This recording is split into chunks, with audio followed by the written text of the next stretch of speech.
What's up, guys? What's up, guys? Master Trigger here, doing a deck profile of my Pendulum Magician deck. I've been meaning to get one out to you guys for a while. It's the last one I had like performance pals in it. It was working pretty well for me. I enjoyed it, but like I decided to try the FTK version. I got all. I mean, I looked through Moment stuff and got the rest of the cards that I needed. So it wasn't a big deal. Plus, I had most of the cards anyway. So yeah, I tried it out today's locals. I've only won one match with it.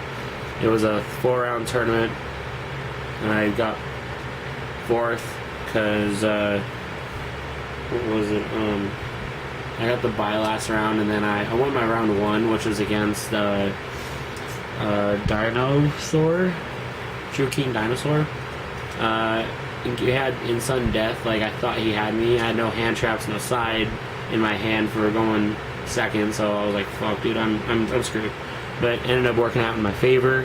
And then round 2 I faced True Draco. I hate that deck so fucking much. It's ridiculous. I think it was round 1, I just got locked out of anti-spell, and then round 2, like I could have done something and got over and went to game 3 sudden death and I would have won. And round 3 was Ultrageist. I didn't know, like I know what the deck relatively does, but we went into time game 3 sudden death, and he regeked me on his second turn, and then just potted duality, and all he had to do was show a monster, and that was it, because he could just pick the monster, normal summon, and then attack for game. So yeah, that was wonderful. And like I said, round 4 was a bye. How I feel about the deck, I don't like the FTK version. I didn't really FTK someone. I could have round 1, but I kind of messed up my play, but I still had game on board. So I think this version is terrible. I mean, I don't know how people keep, like, you'll see how my ratios were, but I don't get how people are topping with the Pendulum FTK. I don't get it. I really don't. Anyway, let's just get on with the deck profile here. Okay, so starting off, I'm sorry if I sound sick. I mean, I'm getting over a cold, so it's kind of, yeah, I'm a little nasally. So 2 Dark Worm, 2 Donut, and 1 Infinity. I thought this ratio was good. I know one person at top. I took a few ideas from certain builds.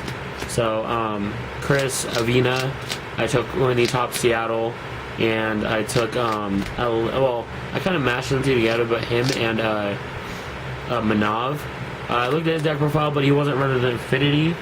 I didn't understand why, even with his reasoning, because you pop these two to get the nice diffusion to your hand that way. I think he played Desires. I'm not sure, but yeah. I mean, I took both of them. I decided to go with this one because I kind of liked it more. That way, if I could pop this with Electromite, I can just add this one, and then still have these two, and you know, it's just to thin down my deck pretty much. I played the 3 Astro, and then the 1 Garnet, obviously. In my previous build of this, the Garnet it wasn't really a Garnet. It kind of helped out in some ways, it being a Magician, so I can summon it off of Harmonizing if need be, just to get it out of the deck. So, it's if I, well, yeah, I guess, I don't know. It's like, it wasn't a really Garnet in my past build, but this build, it was kind of a Garnet.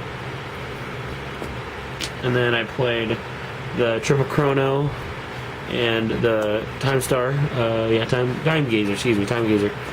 This wasn't too bad. I'm going to reference my previous build because I think my previous build was better. But even with this, I ran a Meteor Burst in my previous build. I don't in this one, where if I wanted to make a Meteor Burst with the Harmonizing, I just permanent Harmonizing special this with its effect, and then synchro into Meteor Burst. And that way I can use the effect to bring out something else in scale. That way they're not totally dead, you know. Anyway, yeah, I mean, but I think this one's the better one, honestly. And then Chrono helped me summon a Kaiju from hand today, so that wasn't too bad. The 1 Zaxi Magician, I mean, I get why people played it in the FTK. I just don't get it. Like, it never came up for me, so I don't know how well, like, is for me, I guess. I don't know. I don't know.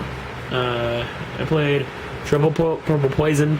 In the two builds I saw, well, multiple, but the two main builds I saw that top spoke handed at Seattle, they were playing 2 of this, and then 2 Black Fang, or yeah, they're playing 2 Purple Poison, 2 Black Fang, or 1 and 2, or 1 and 2, either, or 2 of this, 3 of this, or 3 of this, 2 of this, whatever. I decided to max it out just for the dark aspect, and then being good, being good floaters as well. If you destroy them, you can add back one of the magicians that you discard off a Pendulum call. So, and getting in that extra 12 and that having is relevant. On my previous build, I only ran 2 harmonizing, and that kind of flowed really well. And that's why I decided to play 3, and it kind of helped. Because I had a Lure of Darkness, and I had 2 of the harmonizing in hands already, so I just activated Lure, draw 2, and then banish the extra copy of harmonizing. So it did come in somewhat helpful. I also played the Mystical Beast engine as well, or package. 3 Master Cerberus, and then 2 Jackal King. In my other build, I was actually running, I think, 2 of this or 1 of this. No, I think it was 2 of this, 1 of this, 1 of, or no, excuse me, 2 of this, 2 of this, and then 1 of the Basilisk, the one that you can return one from the one Pendulum monster from your Spellcaster Pendulum from your Arch deck. It's how we Arch deck to the deck to draw one, so that was kind of relevant. This kind of helped. Now I understand why I didn't play this in my last build, in my previous build, because these bricked hard, and they bricked hard for me today. I opened up with like 2 of these and 1 of these with another high monster, the Zhangxi. Yeah, it was bad. It was super bad. And for the spells, 1 Foolish and 2 Dragon Shrine. I played this because of of course, the obvious Dark Worm. I saw both today. It kind of helped. I just forgot that Dark Worm to specialist summon it from grave, you hadn't controlled any monsters, so that was weird. Yeah, so yeah, just that, and then the Foolish, it just acts like a 3rd Dragon Shrine. For this one, I played 2 Pen Call. I kind of like Pen Call, and I kind of didn't, because like in later game you don't want to see it, but in your first turn you definitely want to see it, obviously. So I don't know. It was my 2 Draco. I guess he said like I locked myself out, and I was like, I was kind of irritated throughout the tournament. When after I got there, I was just super irritated. But yeah, I don't know. It just Pendulum Call is kind of iffy for me. I played the triple instant fusion just so I can bring out the win con of the deck. Honestly, like I said, I could have made. I did burn someone 4K. That was cool. I just had to make sure I had game on board. But yeah, instant fusion was okay. And then triple Allure of Darkness. Yeah, it's just draw a card. In most other people's builds, they're playing Desires. Maybe I should have played Desires. I'm kind of thinking I should have. I don't know. I mean, I like this because you control what you draw, other than just banishing 10 random cards that could help you. You could, off chance you actually do miss up your combo. Let's see, I played the 1 Nightingale, obviously, because, it's the win con, special off an instant fusion, link away with it to Metatron, and then just use your Starving Venoms to burn for 4K a piece, so, yeah. 2 Starving Venom, Shrinking. I opted to play the 1 Clear Wing, and then the 1 Dark Rebellion, only because the fact that I wanted to make sure if I didn't draw the FTK, I was actually still able to play the full Magicians, which I actually opted to side out the FTK inside an actual stuff for the deck, which it kind of helped out, but it wasn't too relevant. It was that way I can nuke someone's board or absorb, so that was kind of relevant. I played Utopia package as well. One Lightning, one Utopia. It was definitely a good. I think it was a good call, honestly. But I tried to make it, but there was no way I could have against 2 Draco. The Absolute Vortex, obviously, good cards. I usually go into this and negate stuff, negate attacks, and then link this away with to Metatron, and then bring this out to have something to negate. Negation's good. One Cypher Mode Omega, it was kind of relevant a few times. I know my opponent had 2 cards in hand. The True King Dinosaur, he had 1 card in, and then he searched for Pill, and then he used them after adding Mega's effect to bounce out to rip a card out, and I ripped the 1 Pill, so that was relevant. And then the 1 Ignister, so in the mirror match, which obviously didn't really work out in the mirror match, but just to get rid of cards that are non-targeting, so any big ships or just stuff that don't need, that can just get out the word easy. This one I have only 2 Electromite. I was thinking about getting a 3rd, not sure, but that's just in time will tell type stuff. Of course, like I previously mentioned, the 1 Metatron. Yeah, it's a good card. I mean, it does stuff. And then the 1 Borload. I didn't make this all today. Oh no, I did make it once, but my opponent just cut the attack in half, and then I couldn't add a Monster Immune Masterpiece, and it just, yeah, I don't know. I feel like it could have done more, honestly. And then for the side, played.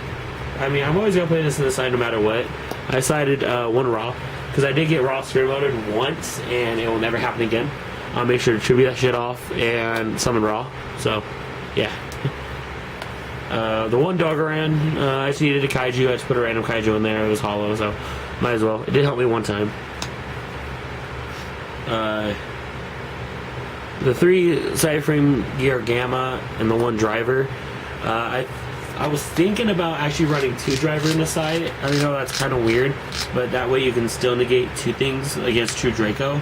So if you activate something, they chain like Ignis, then you can go activate the Gamma, activate Tempest or Majesty Maiden, activate another Gamma, and they think you can't resolve the first Gamma you activated, but you can.